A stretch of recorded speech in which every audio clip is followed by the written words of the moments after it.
SSC 27 ভাইয়া আপুরা, কি অবস্থা তোমাদের? আশা করছি তোমরা অনেক আনন্দে আছো, ভালো আছো। তো এই আনন্দে থাকার কারণটা হচ্ছে তোমাদের যে পরীক্ষা, এই পরীক্ষা 2 মাস পিছিয়ে গেছে। তো এই আনন্দটা আমাদের পরীক্ষার উপর কতটা ইফেক্ট ফেলবে সেই বিষয়টা একটা কথা বলবো। এই আনন্দটা আমাদের জন্য সুবিধা হবে নাকি এই আনন্দটা জাস্ট আমাদের জন্য একটা জাস্ট স্ক্যাম, এই বিষয়টা নিয়ে আজকে কথাবার্তা বলবো এই ভিডিওতে। তো এই ভিডিওটা শুরু করি। দেখো, তোমরা তোমাদের যে রেজাল্ট দিছে না, তোমাদের হচ্ছে রুটিন দিছে না পরীক্ষার রুটিনের একটা সাইডে লেখা দেখবে, এরকম লেখা আছে প্রস্তাবিত। প্রস্তাবিত এরকম একটা কথা লেখা আছে। এই প্রস্তাবিত কথা মানে হচ্ছে যে রুটিনটা তৈরি হয়েছে 14 তারিখকে কেন্দ্র করে। 14 তারিখে কেন্দ্র করে কিন্তু রুটিনটা প্রস্তাব করা হয়েছে, কিন্তু রুটিনটা এখনো পারমিশন পায় নাই বা অ্যাকসেপ্ট হয় নাই। যাই হোক, এখন কথা হলো এই রুটিনটাও কিন্তু আমাদের চেঞ্জ হতে পারে, তবে ভয় পাওয়ার কারণ নেই। 14 তারিখের আগে হবে না, যদি চেঞ্জ হয় 14 তারিখের পরে, তবে চেঞ্জ হবে বলতেছি না। বাট এতটুকু শিওর যে এই রুটিনটা এখনো ফাইনাল একটা রুটিন না, এটা প্রস্তাবিত একটা রুটিন, বুঝছো? তাহলে তোমার যে 2 মাস পিছাচ্ছে বা আগাচ্ছে এগুলা ভাবার আমাদের কোনো দরকার নাই।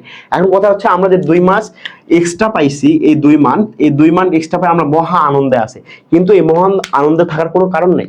কারণ হচ্ছে এই 2 মাসের মধ্যে তোমার ঈদ পড়বে, পূজা পড়বে, আবার হচ্ছে রোজাও পড়তে পারে। রোজা পড়তে পারে না, রোজা অবশ্যই পড়বে। তাহলে এই 3টা যে ধর্মীয় উৎসব আছে, এই 3টা ধর্মীয় উৎসব কিন্তু ইজিলি এই 2 মাসে কভার করে ফেলবে। তো এক্সট্রা কোনো টাইম পাওয়ার কোনো এখানে চান্স নাই যদি আমরা ওইভাবে ভাবি। তবে আমরা যারা ভালো স্টুডেন্ট, গুড স্টুডেন্ট, আমরা কি করব? আমরা হচ্ছে এই 2 মাসের চিন্তাটা করব না। আমরা হচ্ছে এই যে আমাদের 14 তারিখে যে ডেট দিছে, এই 14 তারিখের ডেট আমরা ডেট মনে করব না। আমরা যেমন প্রথম যে রুটিন দিছিল জানুয়ারি 7 তারিখে পরীক্ষা, এই অনুযায়ী যে আমরা মাইন্ড সেট করছি বা আমরা রুটিন তৈরি করছি বা আমরা প্ল্যাটফর্মে যারা আছি তারা আমরা এই রুটিন করেই কিন্তু ক্লাস সবকিছু চালিয়ে যাচ্ছি, বুঝছো? তোমরাও কিন্তু এই জানুয়ারি 7 তারিখে কেন্দ্র করেই পড়াশোনা শুরু করে দাও। তুমি জানুয়ারি 7 তারিখের মধ্যে সবকিছু কভার করে ফেললা, কভার করার পরে এই যে এক্সট্রা 2 মাস পালা, এই 2 মাসের মধ্যে ঈদও পালন করতেছো, আর এই 2 মাসের মধ্যে জাস্ট শুধু এক্সাম দিবা।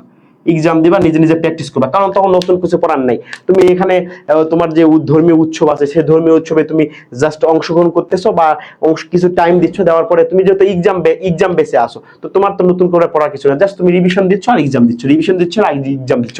বাট যারা একটু ফাঁকিবাজি স্টুডেন্ট আছো, যারা মনে করতেছো যে এখন পড়বো না, জাস্ট কিছুদিন পর থেকে পড়াশোনা শুরু করব, আসলে ভাইয়া তুমি কিছুদিন পরে যখন এই ফাংশনগুলো শুরু হবে তখন কিন্তু তোমার আসলে পড়ার ওই মুডটা আসবে না, অর্থাৎ 2 মাসটাও তোমার নষ্ট হবে। তো অর্থাৎ তুমি যে পরীক্ষায় বসবে, এই পরীক্ষার বসার মতো প্রিপারেশন তোমার মধ্যে থাকবে না। সুতরাং বি কেয়ারফুল। তোমরা জানুয়ারির 7 তারিখকে কেন্দ্র করে বা টার্গেট করে পড়াশোনা করো, লাস্টের 2 মাস যায় তুমি এক্সাম দিবা। তাহলে কিন্তু তুমি তোমার এই 2 মাসটা কিভাবে ব্যবহার হলো? তোমার সুবিধার জন্য ব্যবহার হলো, স্কেম হিসেবে ব্যবহার হলো না। তো আজকের ভিডিওর মাধ্যমে তোমরা অবশ্যই বুঝতে পারছো যে এই যে 2 মাস পালাম, এই 2 মাস পাওয়ার জন্য অতিরিক্ত আনন্দের কোনো কিছু নাই। তবে হ্যাঁ, আমরা একটা পরীক্ষার সুযোগ পাইছি, বা এক্সট্রা 2 মাস আমরা জাস্ট পরীক্ষার মধ্যে থাকতে পারবো, নিজে বারবার প্র্যাকটিসের মধ্যে থাকতে পারবো। এখানে আমার যে ঘাটতিগুলো আছে, আমার যে ল্যাকিংস গুলো আছে, এই জায়গাগুলো আমার পূরণ হবে, বাট স্কেমে শিকার হচ্ছি না। তো ভালো থেকো, সুস্থ থেকো, দেখা হবে পরবর্তী কোনো ক্লাসে।